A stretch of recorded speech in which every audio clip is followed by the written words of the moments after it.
Hey there everybody, Arlos here from Ice Games, bringing you a brand new Let's Play series. And as you can tell from this splash screen, the thumbnail, the description, all that fun stuff, we're going to be playing some Rogue Trader, or I guess Warhammer 40,000 Rogue Trader.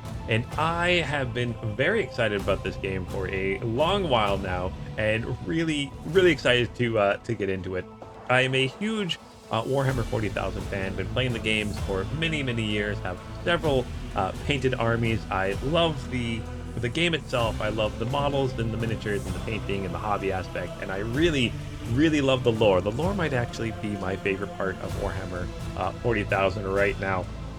So I'm really excited for this kind of CRPG based off of a tabletop game, Rogue Trader. Kind of excited to see how this goes. I never did play the tabletop version of this.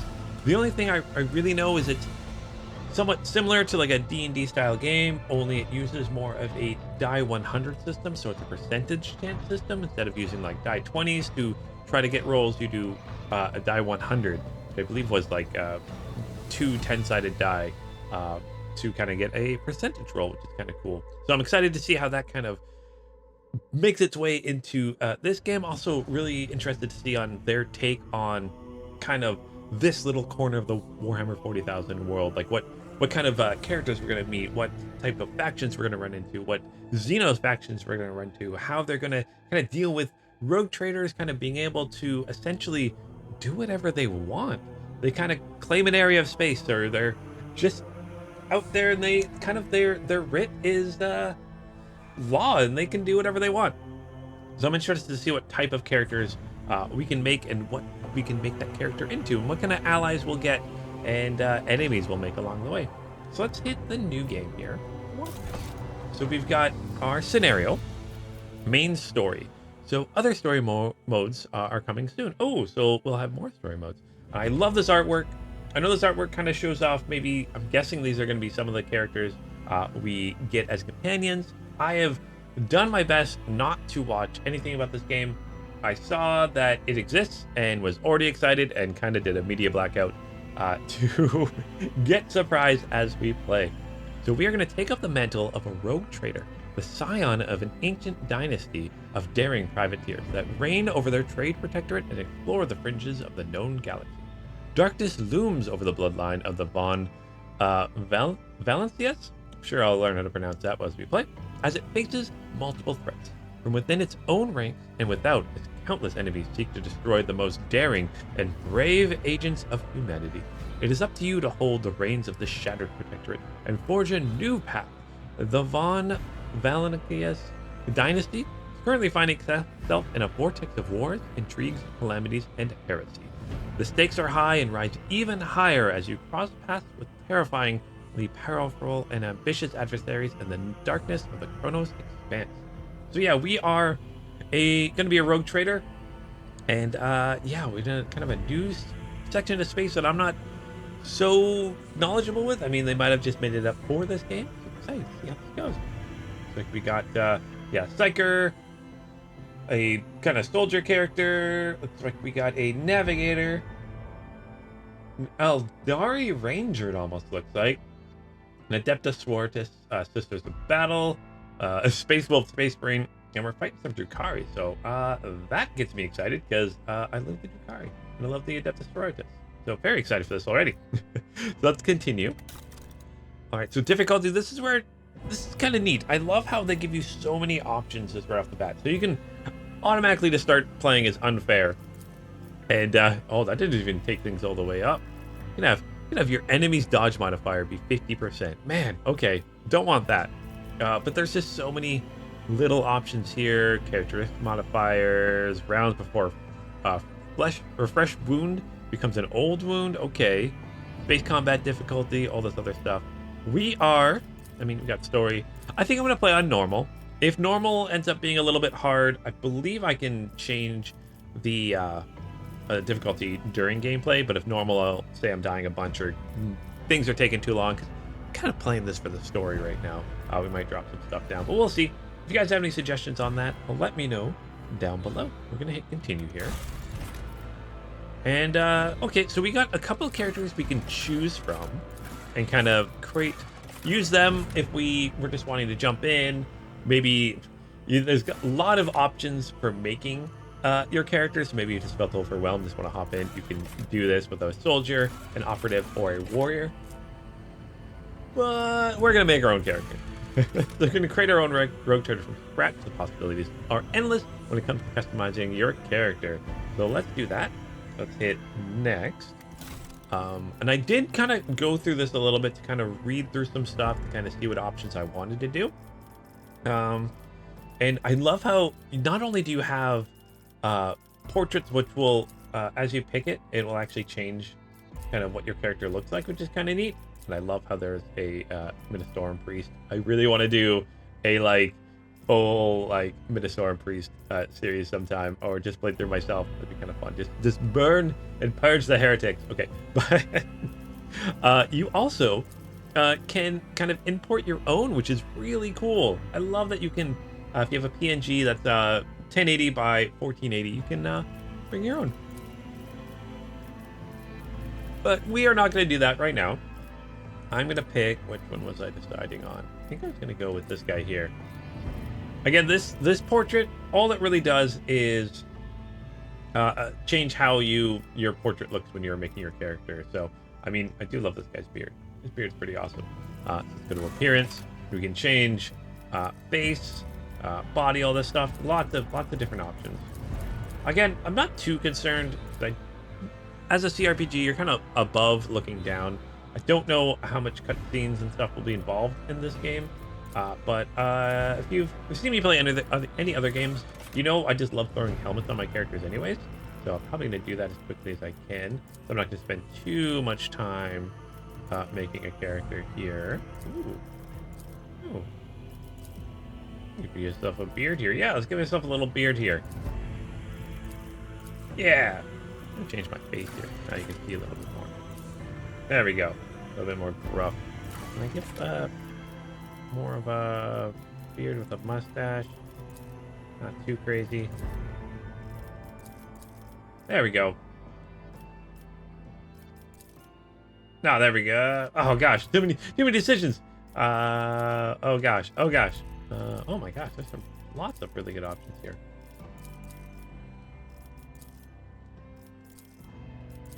All right, let's just go with this one here. Maybe I can change it later. Not sure. Give ourselves some tattoos here. Get the Imperial Eagle on our back. Let's go to our tattoo part here. Let's do... I like how you can do heretical ones already. Like, that is clearly the 8-pointed star from Chaos. I mean, maybe we don't know that. I know the Imperium tries to hide Chaos from the populace, so maybe we don't really know what Chaos is yet, but we will soon find out.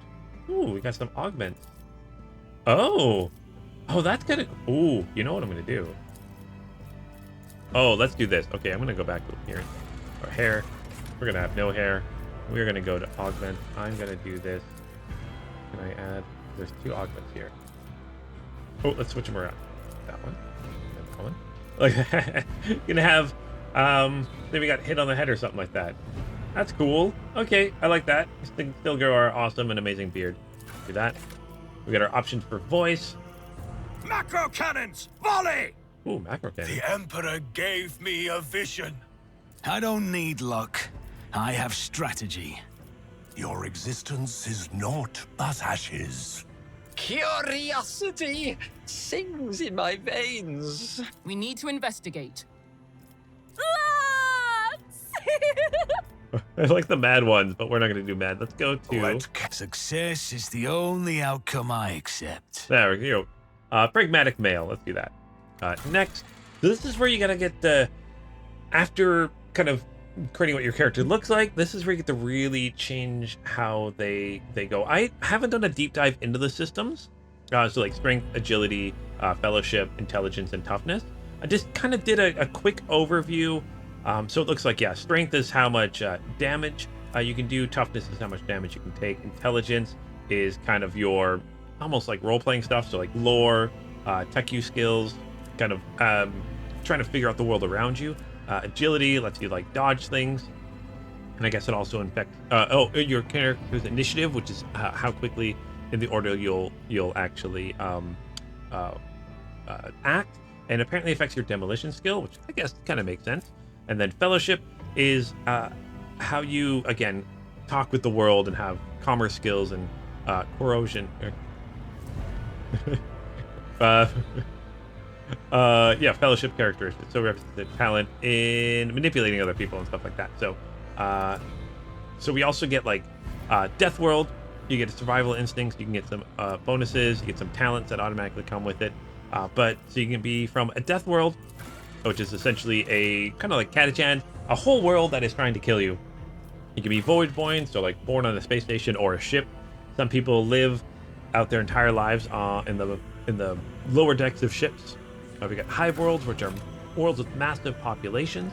We have forge worlds, which are usually owned by the Adeptus Mechanicus, where they are just produce like munitions and tanks and weapons at a massive scale for the Imperium to use. There's the Imperial world, which is, I believe, they believe in the God Emperor, and they're a world that is kind of like most normal-ish, I guess we kind of say world. But Fortress worlds, which are like what Cadia was. Cadia still stands in my heart. Essentially a planet that is dedicated to war, that is constantly being attacked and stuff like that. So citizens are trained to fight as soon as they can and make some really good warriors. But I've decided I want to make my character to be a little very, very like fellowship heavy is the one I want. So I want to be from a hive world. So we actually get a couple cool options. So I get strength in numbers. So the hive world characters gain a fellowship bonus, +1 fellowship bonus divided by 2. Resolve if there are 3 or more creatures or allies or enemies in a 3-cell radius. So if I'm around, even if I'm surrounded by enemies, I get this bonus. But I get a negative if there's no one around me. So I want to stay around my friends. I get extra fellowship, so I definitely want to have a lot of persuasion for those kind of role-playing elements. We get some good agility, so hopefully I can dodge some attacks. And then we do get minus willpower, but I'm not making a psyker, so I'm not too worried about it. So willpower will kind of deal with if I was using psychic abilities, or probably I'll probably maybe be a little bit more vulnerable to them, but we'll see how that goes. So I do get a couple talents. So the following features will be available after Origin Advancement. So I'll be able to learn Camaraderie. Homeworld characters can pass willpower resistance tests using their fellowship instead of willpower. So that's why I'm not too worried about willpower being low if I get my fellowship up really high. So all range weapons dealing physical damage have +1 damage, armor penetration, and rate of fire. So I definitely want to have physical damage with my weapons. Fresh start hive world characters gain 50% bonus to dodge against the first attack of opportunity every round. So if I'm trying to leave combat, like pull back or something like that, I have a better dodge chance. Outnumbered, I have melee superiority against the enemy. The effect is increased by 10 if the enemy has melee superiority against a hive world character. The effect is decreased. So I'm not actually sure how this works, but we'll figure this out. And helping hand, the hive world character starts their turn adjacent to an allied character. I've got extra movement, which is awesome. So let's do a hive world. And then this is where you get to pick the type of character you're coming from. So I was born in a hive world. I was a Astra Militarum commander, a commissar, a crime lord, a priest, which I kind of excited to do one of those too, a navy officer. So I am already from navy ships, the Imperial Navy being the spaceships. There's a noble, so I come from a noble class, so I'm a little rich and stuff like that. Or a sanctioned psyker, so you can become a psyker right off the bat. I'm actually going to pick a noble. So the high nobility of the Imperium are a enormously privileged and powerful elite. A breed apart from the common masses, they rule. You grew into all adulthood upon a pedestal of affluence and grandeur that towered high above the common masses. You expected their obedience and lived upon the fruits of their toil, surrendered to your family in solemn fealty. So I grew up on a hive world as one of the nobles that lived up in the spire. So really I'm gonna be kind of a pompous jerk. I think that's kind of gonna be the character I play, but mainly picking them because they do get fellowship, persuasion, and coercion modifiers. I also have a cool ability called You Serve Me. So the noble assigns one ally who will become their servant until the end of combat. Anytime the noble's abilities affect that servant gains +5 to all characteristics till the start of the noble's next turn. So I'm actually making one of my allies a lot better. So anytime the servant attacks the target that the noble dealt damage to the last turn, the servant gets plus 10 plus the noble's fellowship bonus, critical hit chance against the target. So I think that could be really good. And then we also get different modifiers like fellowship, more persuasion. You do something. I love the name of that. If noble uses ability on their servant, they gain extra AP. You go on, gives me my servant extra movement. You're next. Can use You Serve Me. Oh, you're next. Okay, so I can get a new servant. If I'm like, no, not you, I want you now. You protect me, so I get some temporary wounds, which is good, and then you kill it, so have my servant do more damage. So I think that's kind of just a fun. I think it's gonna be fun. I mean, rogue traders are kind of. I feel like most of them kind of have that noble feel around them already, so this will be kind of fun.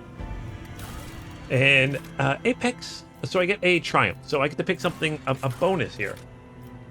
So I get Apex of Brilliance, so more persuasion, Glory for more commerce, which I believe I'll probably do with like buying and selling things, and Feat of Greatness for more coercion. I'm actually going to go for Persuasion for more Brilliance, so I think that's going to be fun. So your strong presence and persuasiveness stopped a feudal war between neighboring systems. So I, at one time, stopped a war. So yeah, that's what I did. What did you do? All right, so and I got that Darkest Hour. So Grim Portents, Brand of Shame, Shadow of Torment. So I will do Shadow of Torment. No, actually, that's probably not the best thing. No, because I want to. No, that's my toughness. Okay. Okay, I'm not too worried about toughness. If I send my allies out to do things for me, plus I can get extra health and stuff like that. So yeah, Shadow of Torment. So you were kidnapped for ransom, and the captors mistreated you until the moment you were released. So maybe that's where I got my kind of head wound here replacement. Maybe I was hit over the head when I was kidnapped and stuff like that. So that's where I get that from. A little less toughness. So let's go. Also, you can be like Brand of Shame. You're a jerk, a bastard, the illegitimate member of the family that immediately turned its back on you, or Grim Potence, a mysterious tome that was discovered in your family library, exacted a terrible toll in your mind. So, no, Shadow of Torment. So, Archetypes.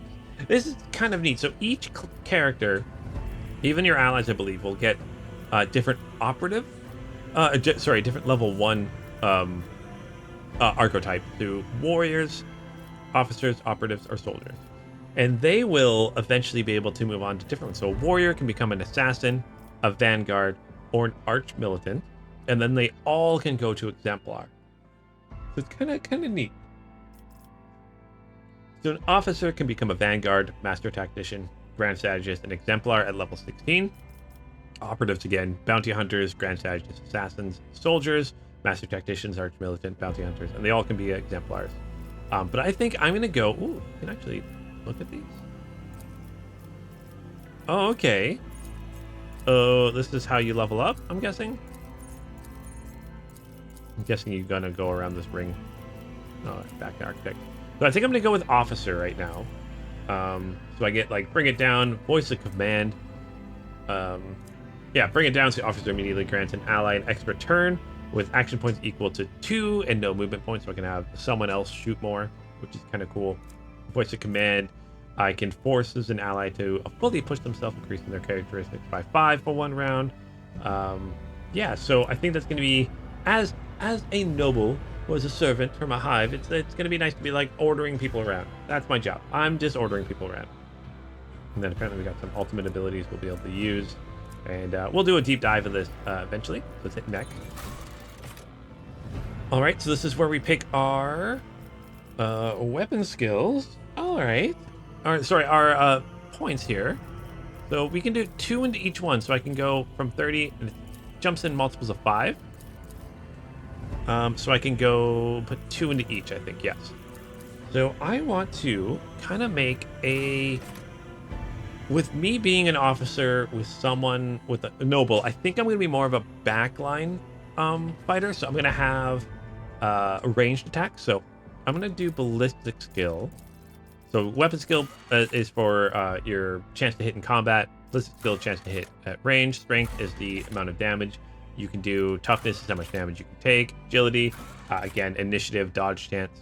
Intelligence is your kind of like lore stuff. Perception is kind of what you can see in the world around you, and apparently it reduces enemy dodge. Oh, cool. Warp has to, or willpower has to do with like warp abilities, and then fellowship is persuasion, coercion, and stuff like that. So I'm going to put 2 into fellowship. Get 50% already. Like, look at that. Like, I know these are percentage chances. So like my persuasion is already up to 60%. That seems pretty high already. I'm sure there's going to be negatives and positives as we play, but I'm really excited for that.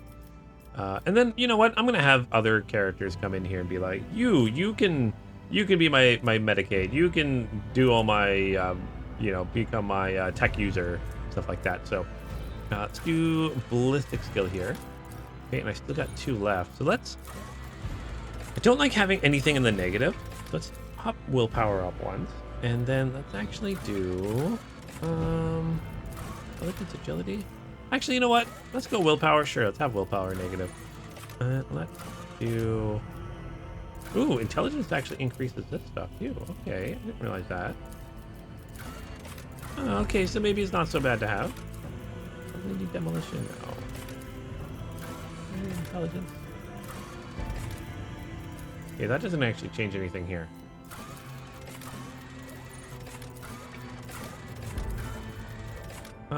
Let's put 1 into weapons. No, I can do that later. If I find like I am using range or items, we can do that. Let's do 1 into intelligence and 1 into agility. Yeah, let's do that. With agility, I can also dodge. All right. So let's hit next. Voidship. So we get a voidship we get to use. So the thing is gonna. So I do have like the collector's edition and stuff like that. So normally I believe you just have the sword frigate, which is kind of a very tiny ship. If you ever played Battlefleet Gothic, these guys were what, 40 points I think out of like an army, and usually had groups. But yeah, so got a macro cannon here. I think looks like we got 3 lance batteries facing forward. Looks like probably it's got to be 2 missiles on the side here. I don't think those are macrobatics on the side there. So we can do a sword frigate, sword class frigate, or I've got a firestorm I can use, which I really like the look at this one. Again, very regal, very rogue trader like. I like this. So yeah, I'm gonna go with the firestorm one. The modification of the sword class derived to deliver fire strikes against larger enemy ships, not shying away from engagement. So I don't know if this is actually affects anything in game. It looks like it's got the same weapons. So 3 forward firing with the macro batteries on the sides, and then I got a turret up here. I think that's kind of the same thing kind of got here. I don't think it changes anything. We get to change the name of it. I'm gonna call my ship the Cold Light. The Cold Light Firestorm class frigate. And then we are going to become our rogue traders. This is all of our background and stuff like that. Let's edit our name. We are going to be called very, very, I thought about this long and hard, and I hummed and hawed, but it took me a while to come up with this super awesome, amazing name. But I'm going to be Arlos. Very, very, very fun name. So let's hit apply there.